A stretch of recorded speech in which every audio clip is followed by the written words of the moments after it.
Hoy vamos a ver, hermanos, sobre la oración que prevalece. La oración eficaz del justo puede mucho. Santiago 5, versos 16.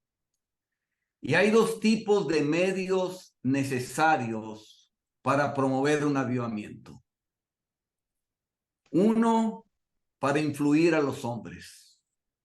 Otro, para influir en Dios. Y es lo que es la oración, hermanos. Hoy oraba en la mañana sobre esto y me quedaba muy claro que orar es entrar en la presencia de Dios. Orar es pedir la intervención de Dios. Orar es estar ante Él necesitados, porque queremos algo que nosotros no podemos conseguir. Si nosotros pudiéramos lograrlo, lo haríamos. Esto no lo podemos hacer.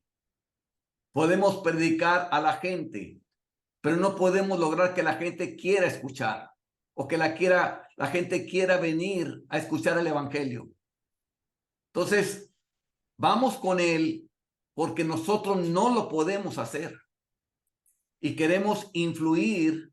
Verdad se utiliza para influir en los hombres y la oración para mover a Dios.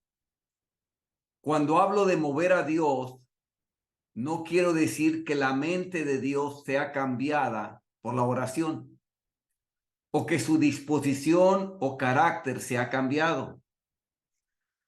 Pero la oración produce un cambio en nosotros y cumple ciertas condiciones que lo hacen congruente para que Dios haga algo que no sería congruente de otra manera. Esto es muy importante, hermanos. Nosotros estamos orando porque la gente se convierta. Queremos que ellos vengan a escuchar el evangelio. Y nosotros oramos de tal manera que queremos que ellos hagan ese esfuerzo. Sin embargo, a veces oraciones no llegan a Dios. Porque se ora de tal manera que si no vienen, pues no importa para nosotros. No pasa nada. Culpa de ellos que no quieren venir a escuchar el evangelio. No hay ese corazón que anhela que eso suceda. Entonces, cuando nosotros estamos orando y estamos en la presencia de Dios, somos transformados. Viene ese cambio en nosotros. Y cuando ya cambiamos nosotros, ya cumplimos esas condiciones para ser congruente, para que Dios haga algo que no sería congruente de otra manera.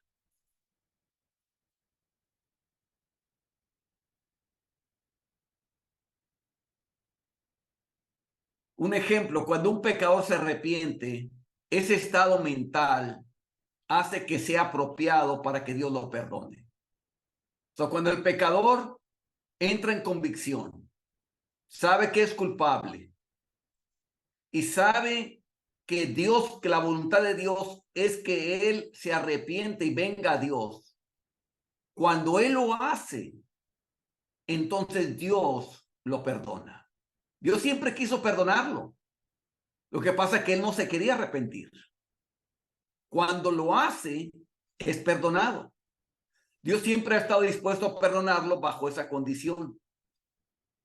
Sin embargo, mientras no lo hacía, no estaba en condiciones. De manera que cuando el pecador cambia de opinión con respecto a Dios, no se requiere ningún cambio de sentimiento en Dios para perdonarlo, porque Dios siempre quiso hacerlo. Es el arrepentimiento del pecador lo que hace que su perdón sea adecuado y sea la ocasión para que Dios actúe como lo hace. Entonces, cuando los cristianos ofrecen una oración efectiva, su estado mental hace que sea apropiado para que Dios le responda. Él siempre estuvo dispuesto a otorgar la bendición, con la condición de que se sintieran bien y ofrecieran el tipo correcto de oración. Se me viene a la cabeza, hermanos, el pasaje de Ana, que cuánto ella quería un hijo, y su rival, la otra mujer, se burlaba de ella, y ella sufría. Yo estoy seguro que todo ese tiempo ella estuvo orando por un hijo, pero pienso que muchas veces su oración nacía más de la amargura, más de una motivación equivocada, que de un verdadero servir a Dios. Fue cuando cambia su motivación, diciéndole de que si tengo un hijo, te lo voy a dar a ti, la motivación correcta, que Dios le responde. Dios siempre quiso darle un hijo, pero no estaba pidiendo en la condición mental que era agradable a Dios. No podía responder a una oración que nacía de la amargura. No podía responder a una oración que nacía del egoísmo. Tenía que nacer una oración que nace del amor a Dios y el amor a la gente. Cuando está así, Dios le responde a esta Ana. Cuando este cambio ocurre en ellos y ofrecen ese tipo de oración correcta, entonces Dios, sin ningún cambio en sí mismo, puede responderle, porque en él siempre estuvo el querer responderles. Cuando ofrecemos una oración fervorosa y efectiva por otros, el hecho de que ofrecemos tal oración hace que sea congruente para que él haga lo que pedimos, cuando de otra manera no habría sido congruente. El fervor, hermanos, la intensidad de la oración es en proporción con aquello que estamos pidiendo, porque lo queremos mucho. Por eso es que Dios responde. La oración es un eslabón esencial en la cadena de causas que conducen a un avivamiento, tanto como lo es la verdad. Algunos han utilizado la verdad con celo para convertir a los hombres y han prestado muy poca atención a la oración. Han predicado, han hablado, han distribuido folletos con gran celo y luego se preguntaron por qué tenían tan poco éxito. Y la razón era que se olvidaron de usar la otra rama de los medios, la oración eficaz. Pasaron por alto el hecho de que la verdad por sí sola nunca producirá el efecto sin el Espíritu de Dios. Y ese Espíritu se da en respuesta a una oración sincera. Aquí quiero quedarles muy claro, hermanos. Por eso es que a veces hay muy poco éxito en el evangelismo. Si se tiene la verdad, si se tiene la palabra correcta, si se está haciendo las cosas como se debe de hacer, pero hay muy poca oración. Y cuando no está la oración, hermanos, no hay respuesta. No ocurre lo que debiera ocurrir. A veces sucede que aquellos que están más comprometidos en utilizar la verdad no están tan comprometidos en la oración. Esto siempre es desafortunado, porque a menos que ellos u otra persona tengan el espíritu de oración, la verdad por sí sola no hará nada más que endurecer a las personas en la impenitencia. Escúchelo bien estos, hermanos.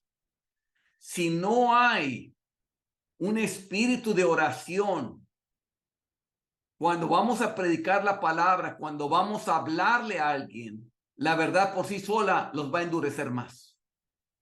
No va a causar que se conviertan. Probablemente en el día del juicio se descubra que nunca se hace nada por la verdad. Aunque se use con tanto celo, a menos que haya algún espíritu de oración relacionado con la presentación de la verdad. A menos que alguien esté orando fervientemente, no va a pasar nada. y si está usando la palabra correcta. Dice, el cual asimismo nos hizo ministros competentes de un nuevo pacto. Fíjense, no de la letra, sino del espíritu. Porque la letra mata, mas el espíritu vivifica. La pura letra, hermanos, la pura palabra mata, endurece. El espíritu le da vida a esas palabras que predicamos. Este sermón de letras, lo dice M. Bounds, este sermón de letras se ocupa de la superficie y la sombra de las cosas, y no de las propias cosas. No penetra en la parte interna, no tiene una comprensión profunda, no tiene un agarre firme de la vida escondida de la palabra de Dios. Es fiel a la apariencia exterior, pero la apariencia exterior es la cáscara que debe romperse y penetrarse para llegar al núcleo, como es la semilla. Es lo que es la palabra, hermano, es como una semilla. Y la semilla tiene esa cáscara, pero esa cáscara tiene que romperse para llegar adentro, para que dé vida a los que escuchan. Sigue hablando. Dice, la letra puede estar vestida de manera atractiva y adecuada, pero la atracción no es hacia Dios, ni lo adecuado es para el cielo. La falla está en el predicador. Dios no lo ha hecho. Nunca ha estado en las manos de Dios como barro en las manos del alfarero. Ha estado muy ocupado con el sermón, con su pensamiento, dándole los acabados, con sus argumentos persuasivos e impresionantes. Pero las cosas profundas de Dios nunca han sido buscadas, estudiadas, comprendidas ni experimentadas por él. Se pasó haciendo un sermón precioso, una pieza de oratoria muy bonita. Le puso ilustraciones, le puso ejemplos, le puso noticias, le puso argumentos muy persuasivos. Lo hace todo muy bonito, pero no ha estado en oración ese hombre ahí.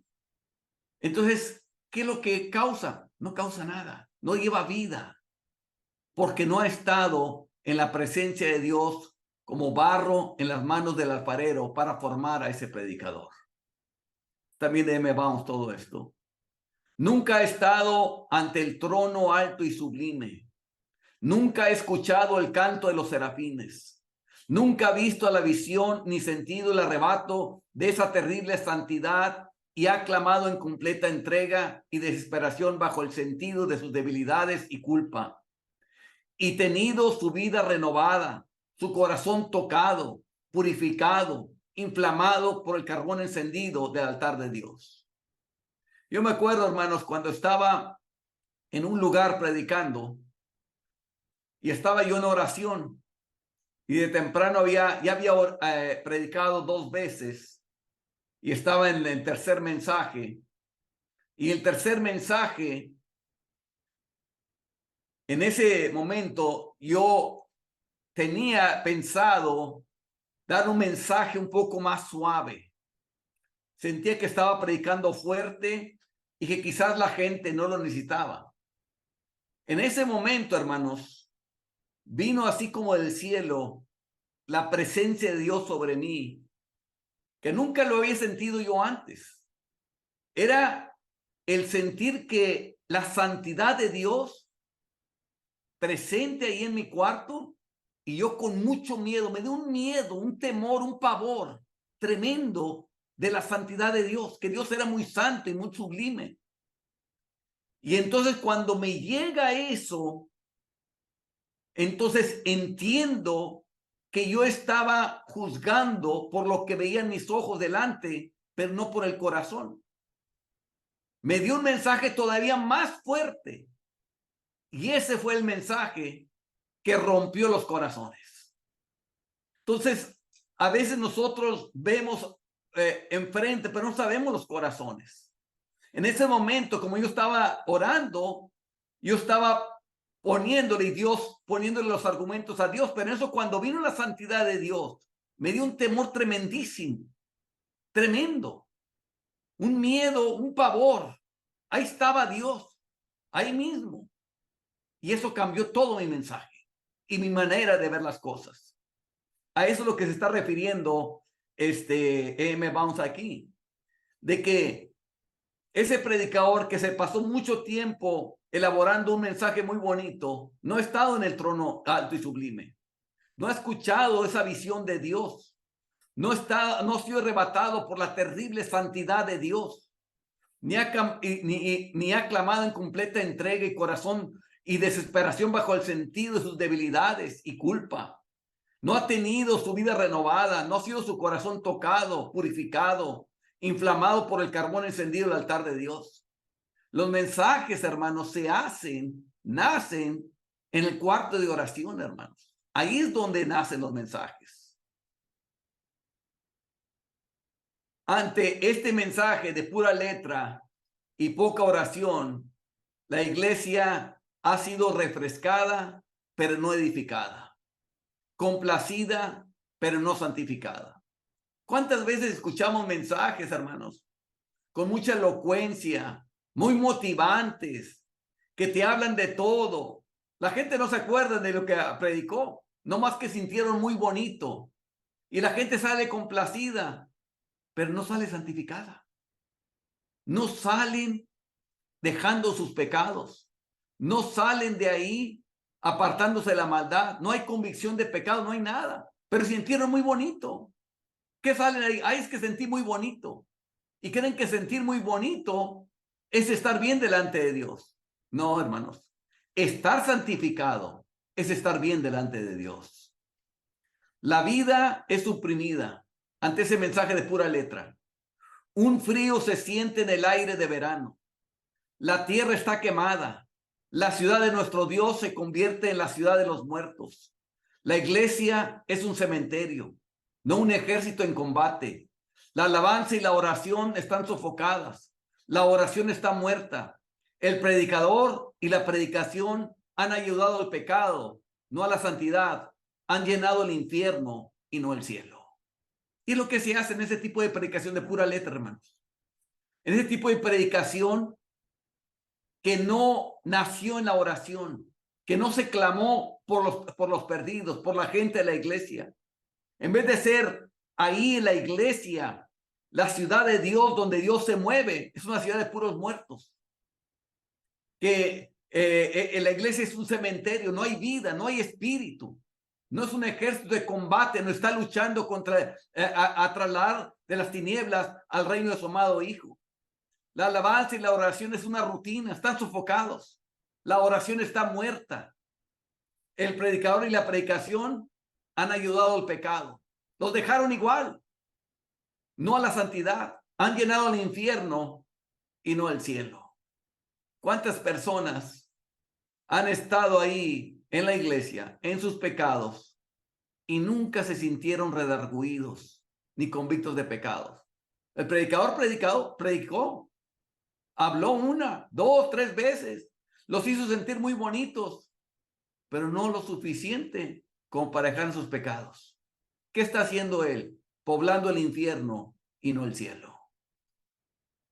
La predicación que mata es una predicación sin oración. Sin oración, el predicador genera muerte, no vida. El predicador que es débil en la oración es débil en las fuerzas que dan vida.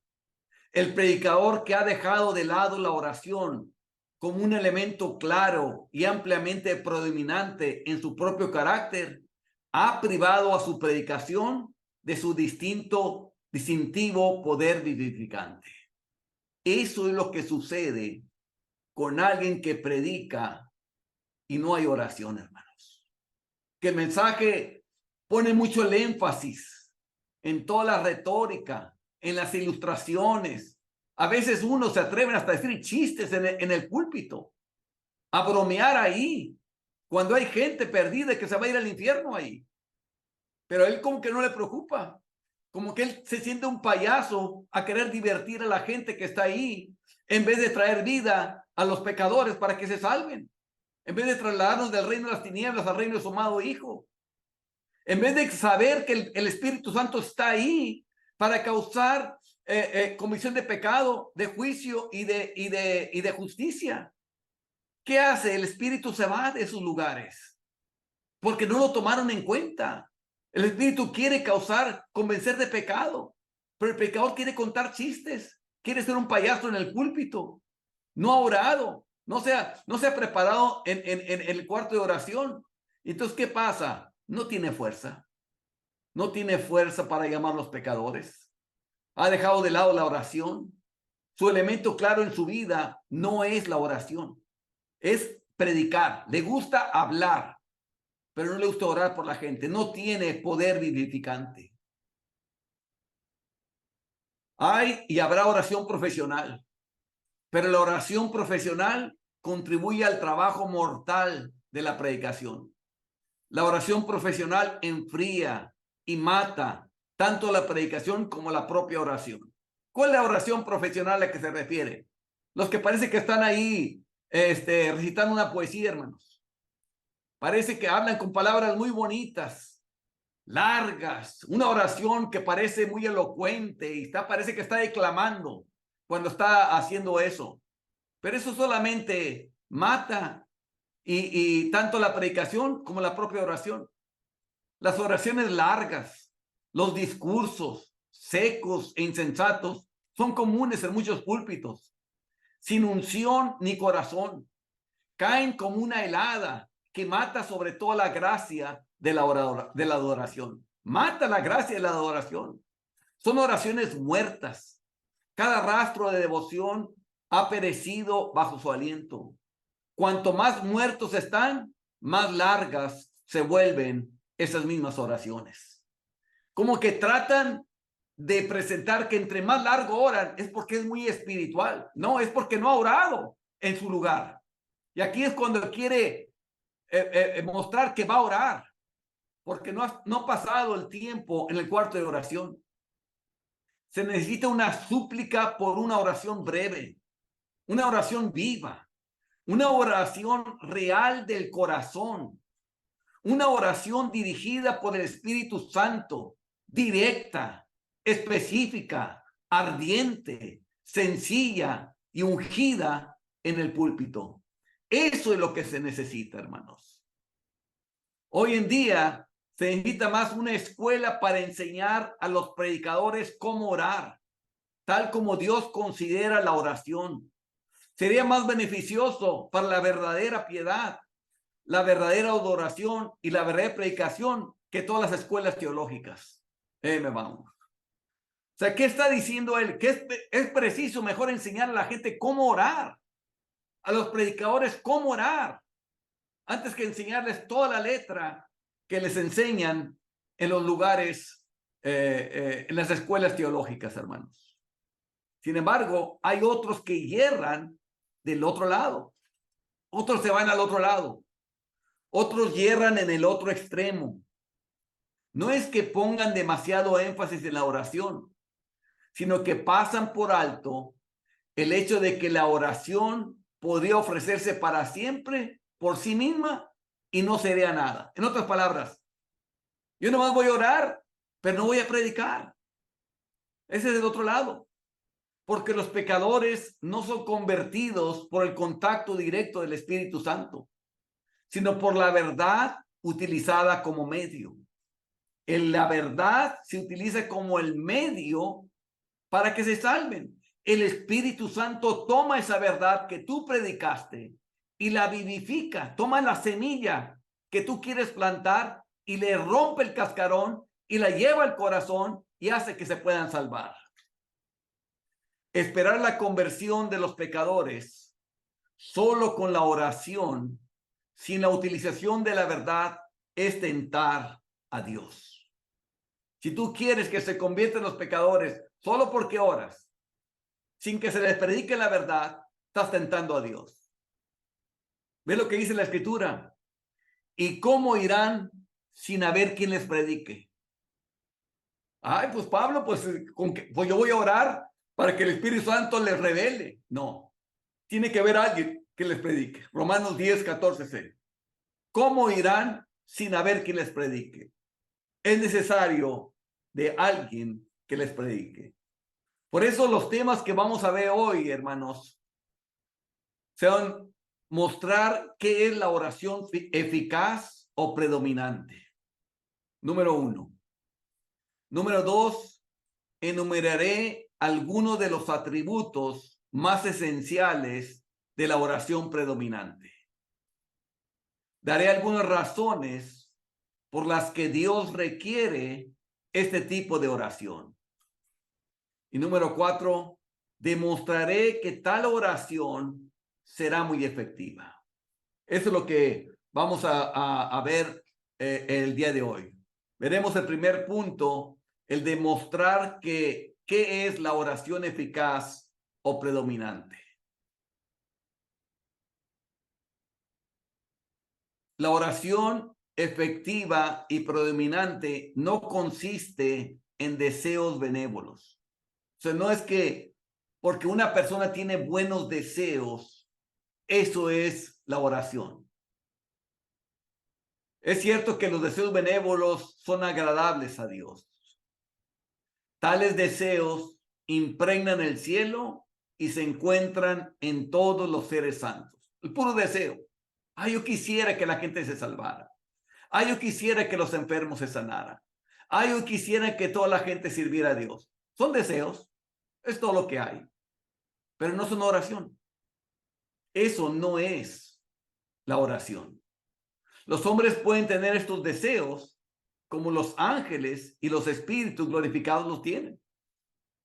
Pero esto no es la oración efectiva y predominante que se habla en el texto.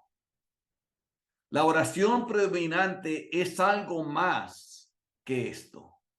Vamos a ver qué es la oración predominante. La oración predominante o eficaz es aquella, y escúchelo bien, lo tengo subrayado, obtiene la bendición que busca. Eso es lo que es. Obtiene la bendición que busca. O sea, obtiene la contestación a la oración. Esa es la diferencia. Es aquella oración que mueve eficazmente a Dios. Toca a Dios, hermanos. Toca a Dios. Llegó a Dios la oración. La idea misma de la oración eficaz es que logra su objetivo. Logró lo que quería. Aquí ya tú te das cuenta si tus oraciones es predominante o eficaz o no lo es. ¿Obtuvo la bendición o no la obtuvo? ¿Movió a Dios o no lo movió? ¿Logró su objetivo o no lo logró?